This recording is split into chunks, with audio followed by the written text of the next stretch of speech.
À chaque tournant historique, il y a des souvenirs irréversibles et des souvenirs constamment renouvelés qui résistent à l'évolution du temps.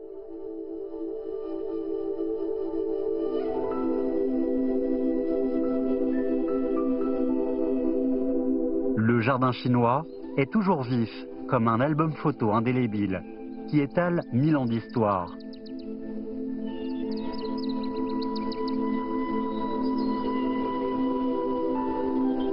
Il est un vestige et aussi une preuve matérielle qu'un mode de vie décontracté réside dans la nature.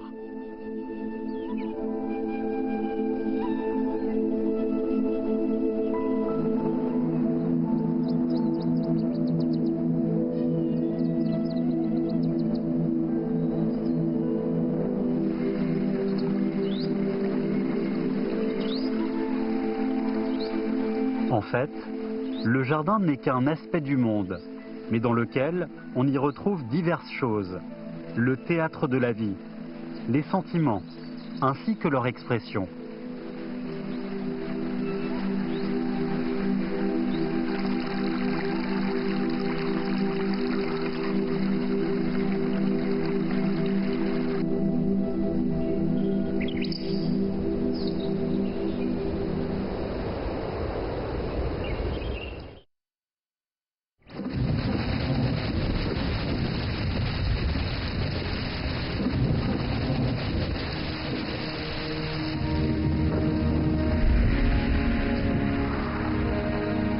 « 1621 est une année souvent négligée.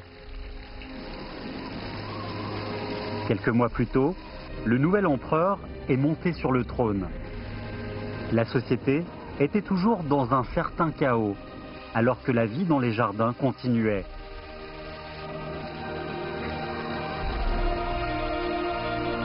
Des deux côtés du mur, l'État et le jardin étaient comme deux mondes parallèles.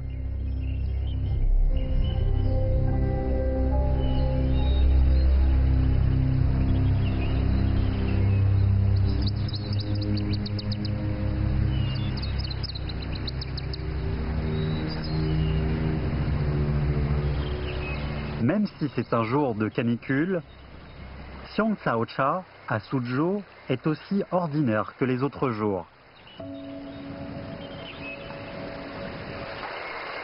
Le printemps déjà fini, la chaleur estivale et la fraîcheur des plantes se répandent en même temps dans l'air. Dans un jardin proche de leur caractère, vivre à l'état le plus fidèle à soi, c'est l'habitude des lettrés du Jiangnan.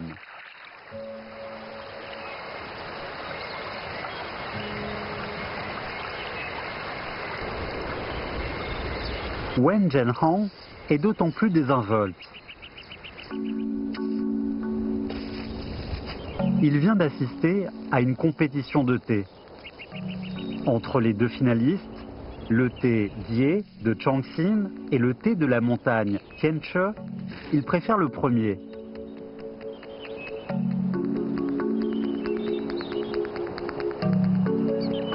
Wen Zhenhang est issu d'une famille noble. Son arrière-grand-père, Wen Zhongming, était l'un des 4 génies du Jiangnan.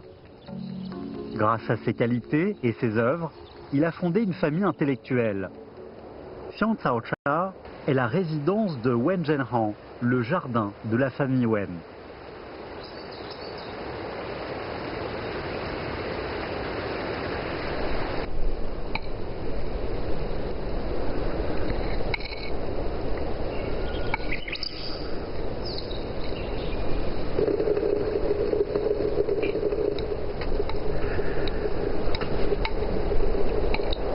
Après la chaleur, Wen Zhenhan a fait cuire de la soupe de riz.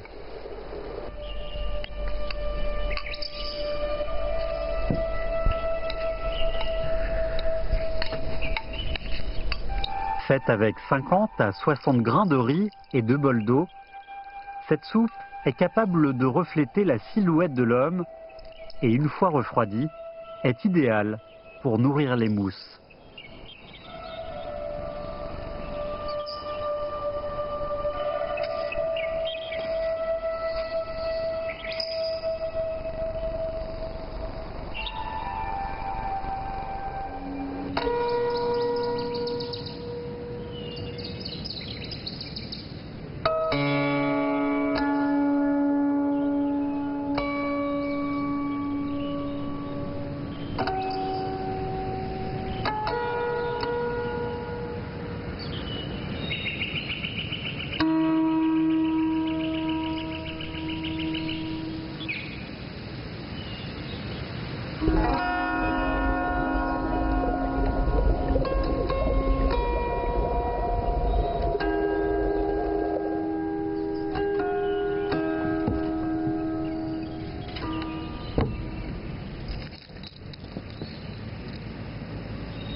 Des amis sont venus.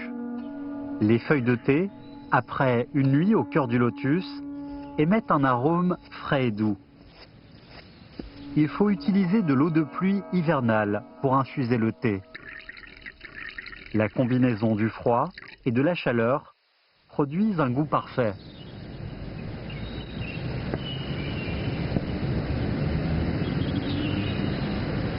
Cette fois, Shen Shunze ne vient pas pour boire du thé, bavarder ou jouer du guqin, mais pour le nouveau livre de Wen Zhenhan, Zhongwuzhe, traité sur les choses superflues, dont il a été invité à écrire une préface.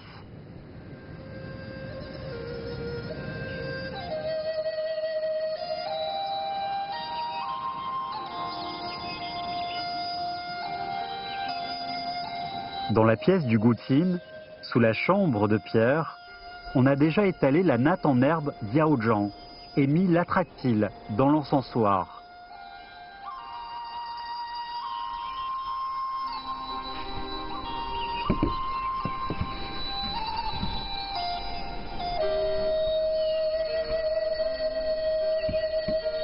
Shen Shunze demande à Wen Zhenhan: « Votre tradition familiale est très connue. Vos poésies et peintures sont les meilleures à Suzhou. La beauté de votre jardin est indescriptible. Pourquoi tu as dépensé encore de l'encre en ces petites choses apparemment inutiles, qui ne peut nous abriter ni contre le froid, ni contre la faim ?»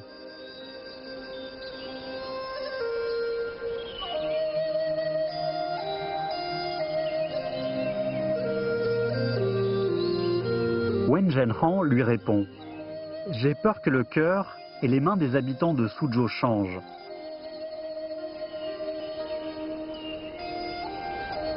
Comme ce que tu as dit, ce sont des choses insignifiantes, superflues. Mais si elles reviennent à la mode dans le futur et qu'on ne les connaît plus, comment faire ?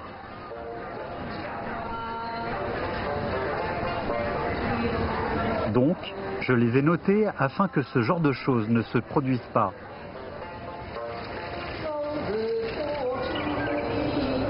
Shen Shunze se servira par la suite de ce dialogue dans la préface de Zhongwuzhe.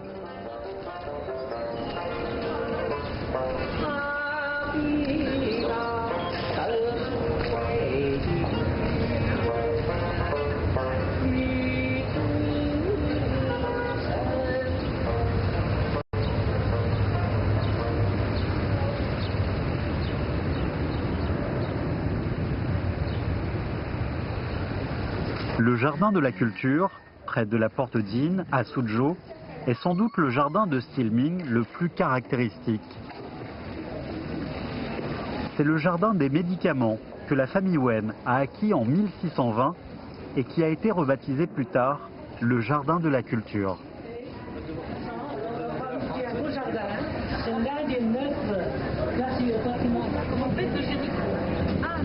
Le plus impressionnant dans le jardin, ce sont ses murs. La petite pierre incrustée et une plante verte suspendue composent une rive s'étendant vers le loin. L'affouillement teint le mur de couleur foncée ou claire, qui avec le temps devient une peinture des paysages en relief, à la fois profonde et naturelle.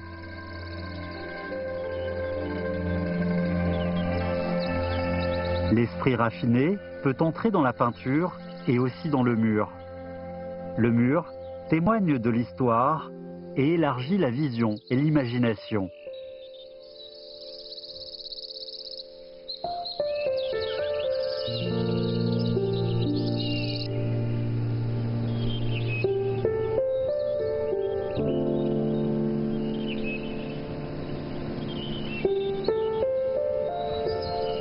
Wen Zhenran nous a laissé Zhang Wuzhe. 380 ans plus tard, ce livre appuie la demande d'inscription des jardins classiques de Suzhou dans la liste du patrimoine mondial. Cette encyclopédie de la vie du jardin chinois a été traduite en plusieurs langues.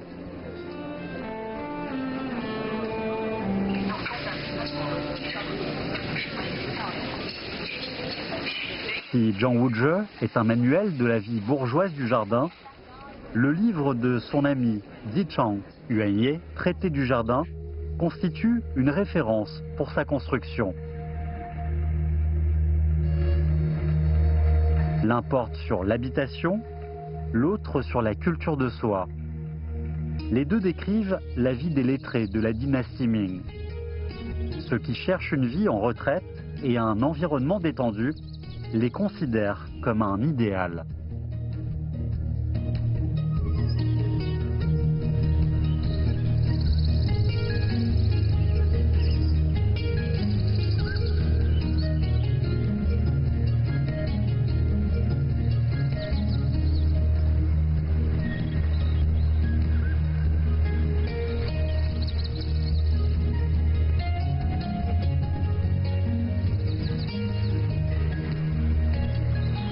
Mais la vie libre est toujours perturbée par la carrière politique.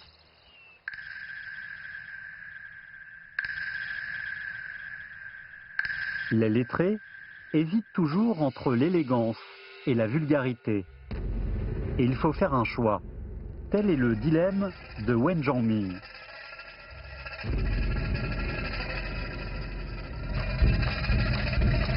Après 10 échecs aux examens impériaux, il fut nommé à 54 ans peintre attendant les ordres à l'Académie Hanlin.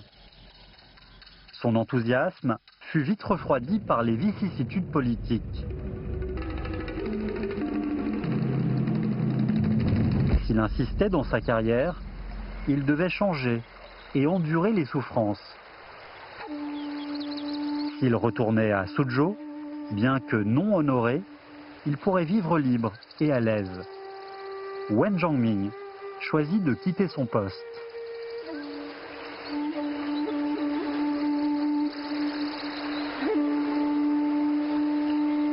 En fait, 13 ans auparavant, Wen Zhongming était déjà connu pour sa conception du jardin de l'humble administrateur, le plus grand jardin privé de Suzhou.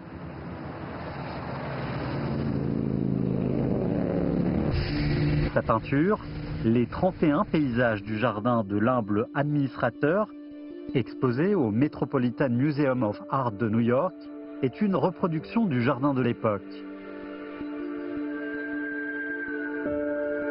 Après son retour à Suzhou, ayant décidé de quitter la politique, Wen Zhongming s'est mis à peindre la nature dans les jardins.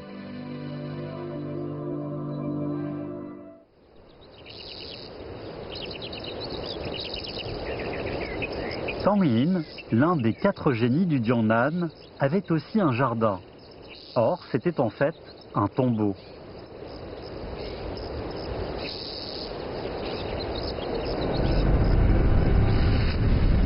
Premier à l'examen préfectoral, Tang Yin a été faussement accusé de triche pour avoir deviné correctement le sujet de l'examen impérial. Humilié et furieux, il a choisi de retourner à Suzhou. Si Wen Zhangmin avait plutôt une allure distinguée, Tang Yin avait un caractère désinvolte et orgueilleux. Il est mort de maladie, dans un état misérable. Certains utilisent le jardin pour construire leur vie. Certains utilisent le jardin pour reposer leurs âmes.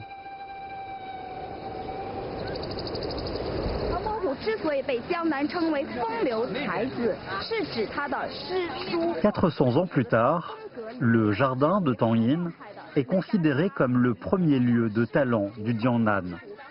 D'innombrables visiteurs viennent ici en espérant acquérir un peu de talent.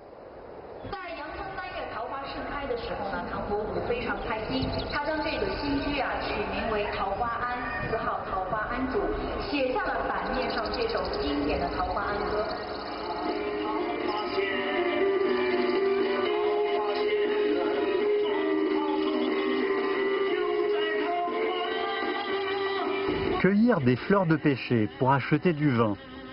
Ce chant traversant l'âme est une synthèse parfaite de la philosophie de vie du jardin, appréciée par les générations ultérieures. La notoriété que l'art a donnée à Tang Yin persiste depuis longtemps.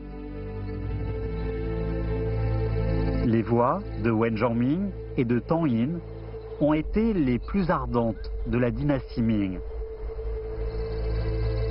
Avec leurs arts, survivent aussi leurs jardins, leur vie et leurs intransigences.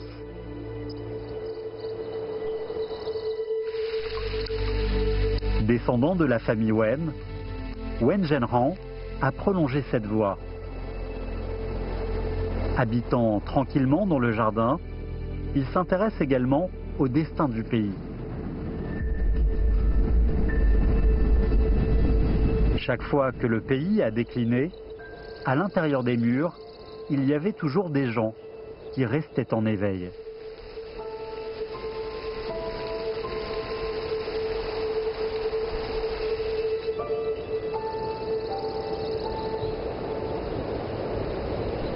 Début 1626, une certaine inquiétude était ressentie à Suzhou.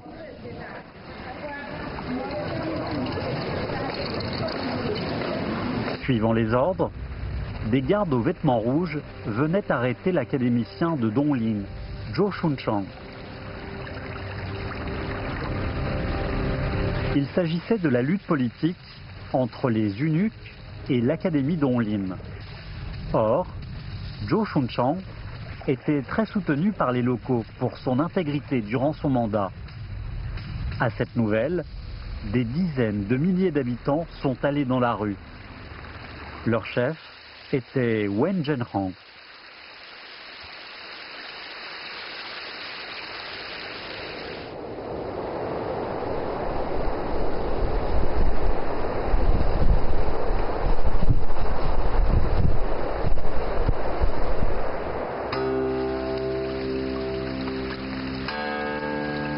Le Jiangnan, élégant, modeste et même un peu fragile, montrait ses os les plus solides.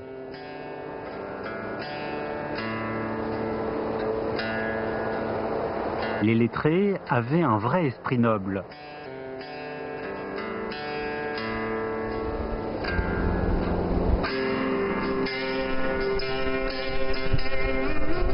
Le mouvement des habitants a irrité les autorités.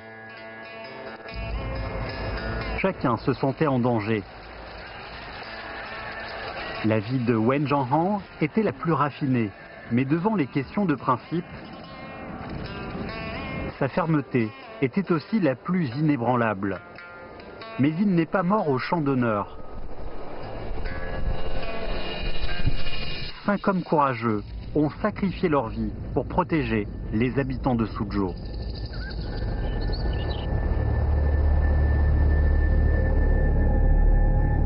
Tout s'est calmé avec la mort.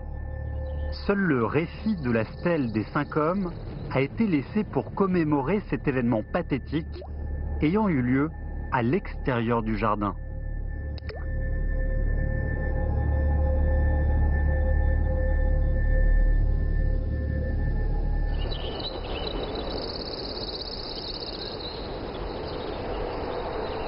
S'il était né dans une époque stable et prospère, Wen Zhenhan aurait été un génie à l'allure distinguée. Selon les archives historiques, il était beau et persistait dans sa manière d'agir. Il était assez exigeant pour la vie spirituelle et maniaque sur la propreté.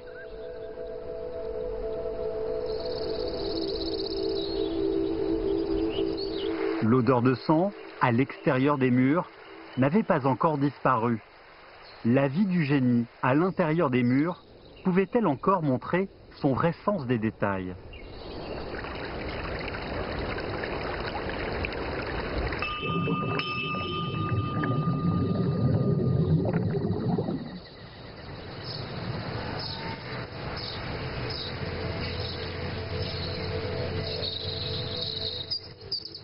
Il reste de la vieille boue de nid d'hirondelle. En battant des asperges et en les mélangeant uniformément avec la boue en proportion de 10 pour 2, on va changer la texture du lotus dans le bol. Selon les expériences et coutumes des Wen, on aplatit les 2 bouts de la graine de lotus, puis on la met dans la coquille. Après l'avoir vernie de boue de nid d'hirondelle, mélangée avec l'asperge, il ne reste qu'à attendre.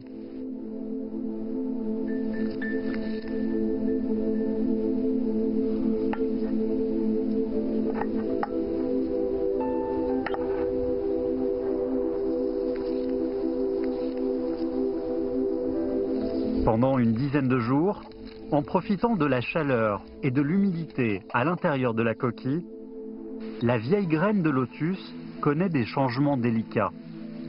Enfin, la nouvelle pousse est sortie de la coquille.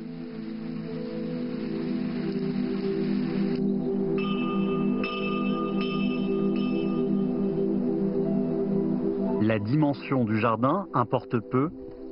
Un bol de lotus est aussi un monde.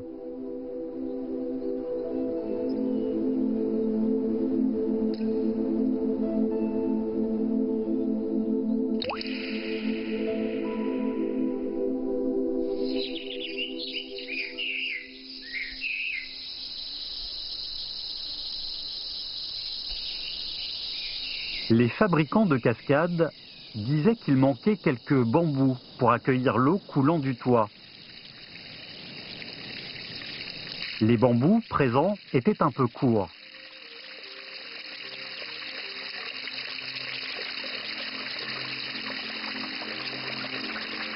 Après observation, Wen Zhenhan s'est dit qu'en mettant des pierres de tailles différentes au fond du bassin, quand la pluie tomberait, elle créerait une fontaine jaillissante. En introduisant les pierres et l'eau dans le jardin, on a à la fois la montagne, l'eau et le son.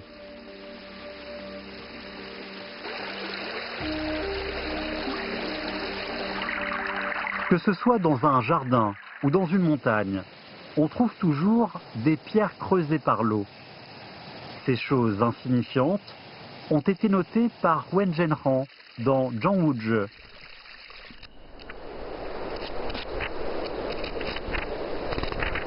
Ces talents étant inutiles en politique, pourquoi ne pas les prodiguer dans le jardin?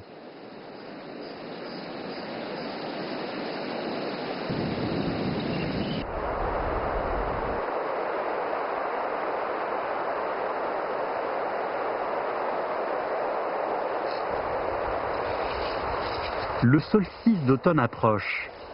Le temps est idéal pour encadrer les calligraphies et les peintures. En 1635, Wen Zhenhan menait encore une vie relativement libre. C'était 9 ans après le mouvement des habitants de Suzhou et 9 ans avant la fondation d'une nouvelle dynastie.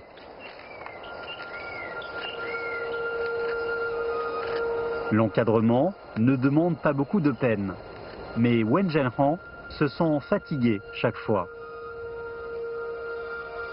En contemplant les œuvres ancestrales, il trouve toujours un certain écho.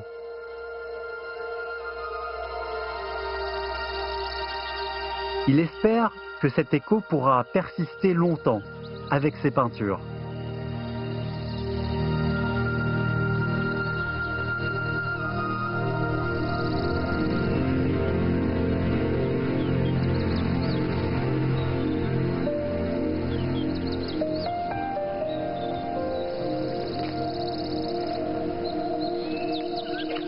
Après le déjeuner, sur le terrain vague, sous les lierres, Wen Zhenhan, les cheveux au vent, s'allonge sur la chaise de bambou pour prendre du repos. Il se dit qu'il agit tel un immortel dans une forêt de bambou.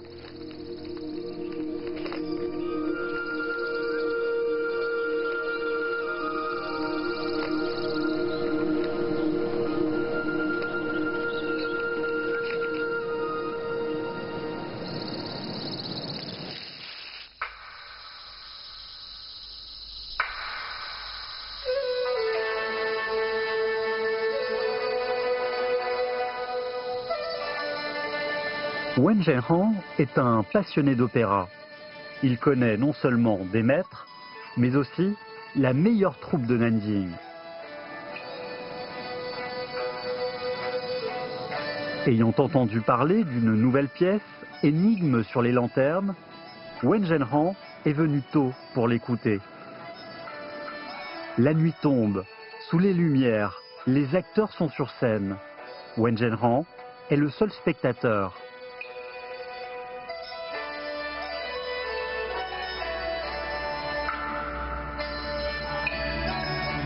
À l'approche des troupes de l'insurrection paysanne, dirigée par Li Zechang, cette pièce sera-t-elle une comédie ou une tragédie?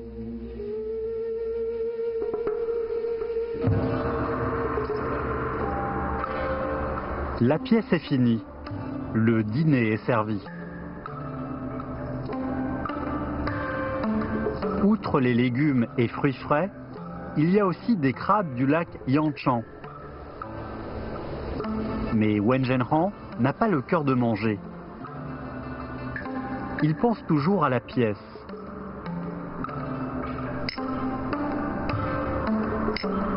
Son ami entre en portant une autre robe de lotus.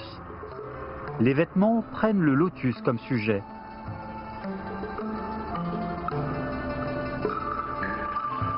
Sur ceux de la matinée, les lotus sont en bouton. Sur ceux du midi, ils s'épanouissent. Le soir, ils flétrissent. Même si on leur reproche de se pavaner par ce jeu de changement, cela est devenu une partie de leur vie. Puisqu'on n'est maître que sur très peu de choses, il faut naturellement profiter de cette occasion pour plaire.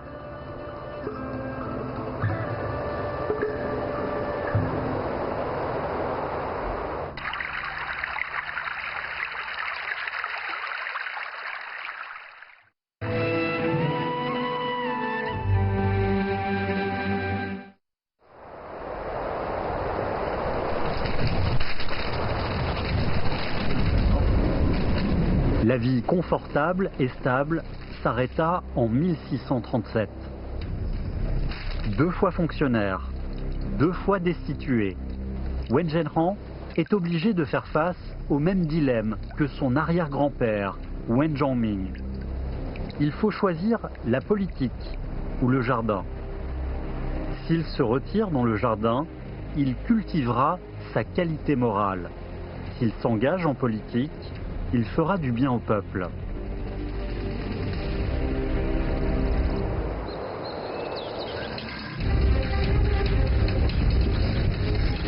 Au final, Wen Zhenhan a décidé de s'engager de nouveau dans la politique.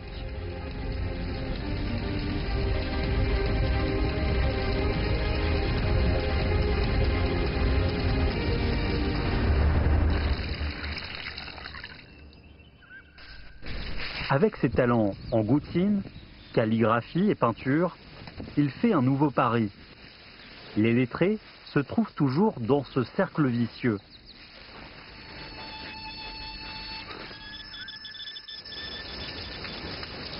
Avant son départ, le froid arrive. Des pruniers, avec des mousses attachées, ont été transplantés dans la cour. Une autre chose importante après l'arrivée de l'hiver, c'est de déménager dans une petite chambre.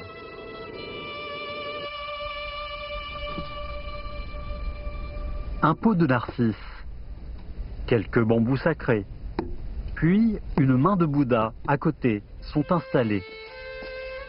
Cet arrangement de saison prit le bonheur et la sécurité pour cette vieille personne obstinée.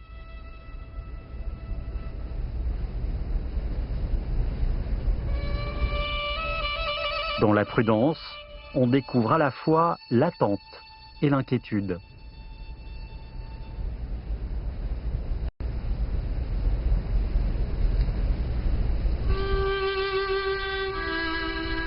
Wen Zhenhan est vraiment incertain de son destin.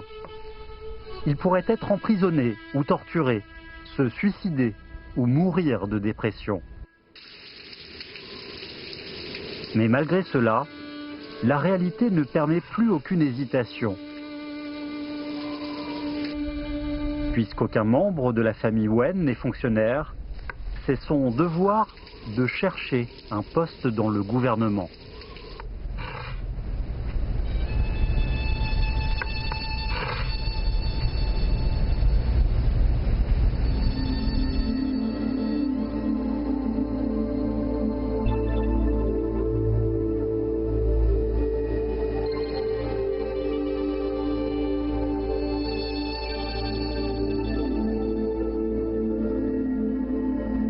Seulement 3 ans plus tard, Wen Zhenhan rentre épuisé.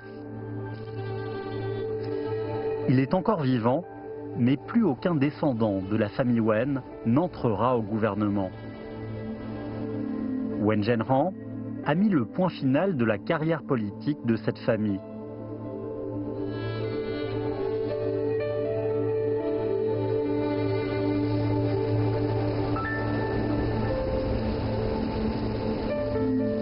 Beaucoup d'années après que la soupe de riz avait été versée, les mousses sont encore verdoyantes.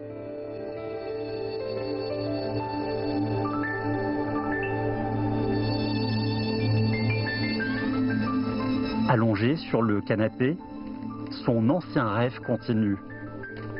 Le jardin est encore là. Quand il a choisi à nouveau la politique, Wen Zhenhan s'est éloigné du jardin. La politique l'ayant abandonné, le jardin peut toujours l'accepter et le consoler. La politique et le jardin, l'une l'a blessé, l'autre le soigne. Mais le jardin, est-il toujours comme avant? Si la vie peut retrouver son état initial, quid du cœur?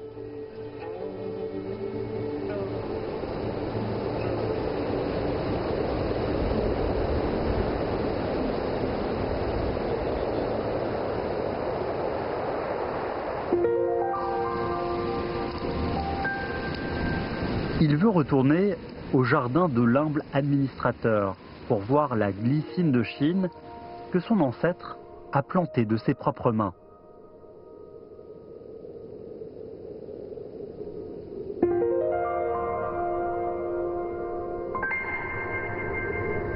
Maintenant, le jardin de l'humble administrateur n'appartient plus à la famille Wang. Le fils du premier propriétaire l'a cédé à la famille Xu dans un jeu. La famille Wang a perdu du coup non seulement un jardin, mais aussi sa qualité et son statut de lettré. Désormais, ce jardin a changé plusieurs fois de propriétaire.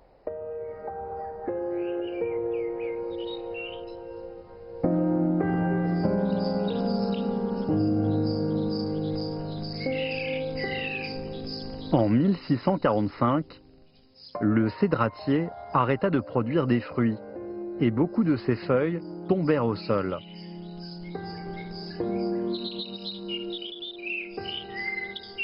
Cette année, Wen Zhenran ne pourrait pas déguster de cédrat mélangé de sucre.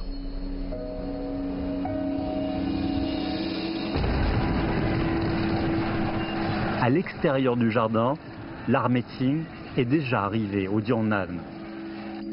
Elle imposait, sous peine de mort aux Chinois Han, l'adoption de la coiffure mandchoue. Wen Zhenran fut réveillé de son rêve.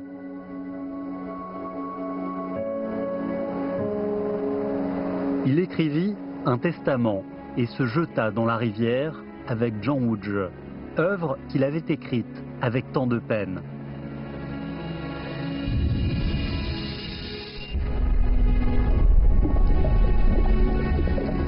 Sauvé par sa famille, il avait pourtant toujours l'intention de se suicider. Il mourut finalement après 6 jours de grève de la faim.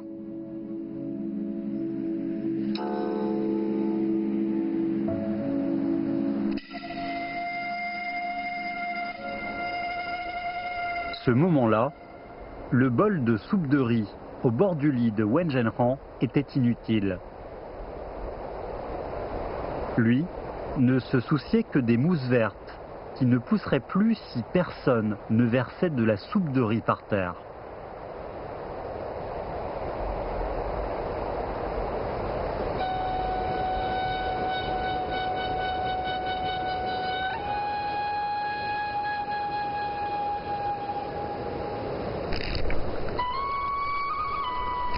Wen Zhenran est mort, mais son livre et le jardin de la culture ont survécu.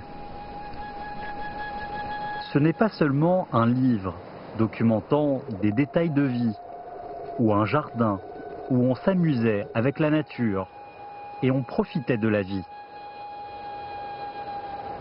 Chez un homme qui se préoccupait des générations futures et oubliait sa vie initiale, ce qui nous touche le plus, c'est sa détermination de tout abandonner pour la dignité.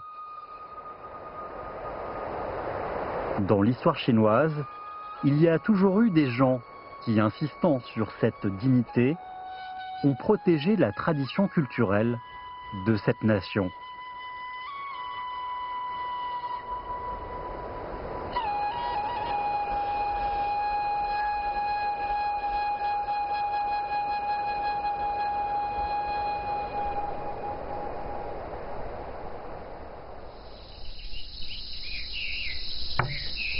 De nos jours, les connaisseurs de jardin et de la vie viennent souvent au jardin de la culture, boire du thé et discuter.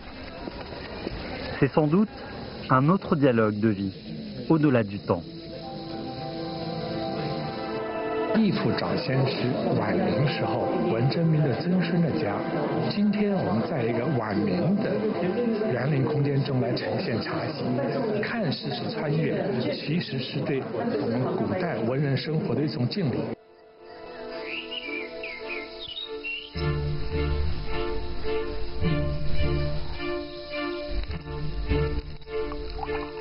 L'époque change, mais on continue de faire bouillir l'eau, boire le thé et discuter. C'est une habitude enracinée dans la vie. On s'est déjà habitué à une vie raffinée et tranquille.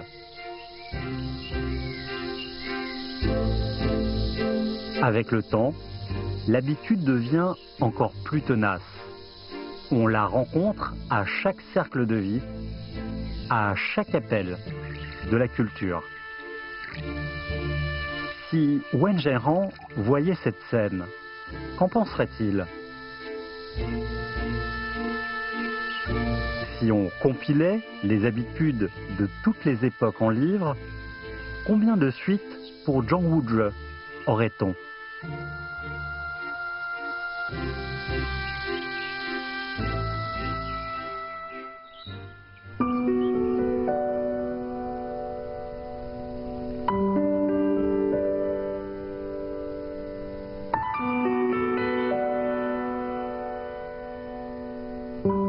Suzhou est une ville où sont conservées beaucoup d'histoires précieuses du passé.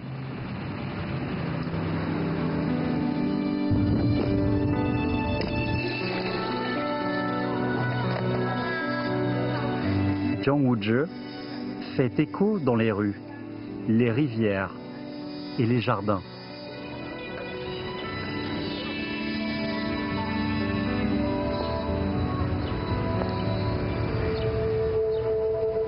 Le jardin Dichang à Wuxi, appelé Fangu Xingwo 100 ans plus tôt, a appartenu aux descendants du poète de la dynastie Song, Qin Guan. Depuis la période de Wanli jusqu'aux années 1950, la famille Qin est restée propriétaire du jardin pendant 500 années consécutives. Petit à petit, les membres de la famille se sont dispersés dans le monde entier. Mais ce jardin est toujours là. Et tant qu'il est là, il demeure le foyer de la famille Qin.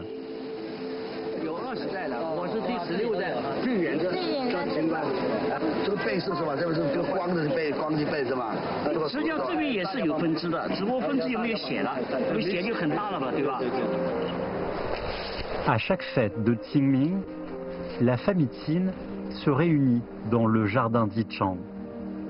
En 2013, on ne sait plus combien de fois on a offert collectivement des sacrifices aux ancêtres. Cette famille millénaire persiste dans sa tradition inchangée.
Certains disent que le jardin chinois est le temps qui s'arrête, que l'histoire se montre à chaque silence. D'autres disent que le jardin chinois est un miroir traversant le temps, qui reflète le monde intérieur des lettrés anciens, témoigne la conscience culturelle de différentes époques. Curieuses de son passé, les générations futures l'imaginent et l'interprètent de nombreuses manières. Mais pour le jardin, on sait que son origine reste toujours la même.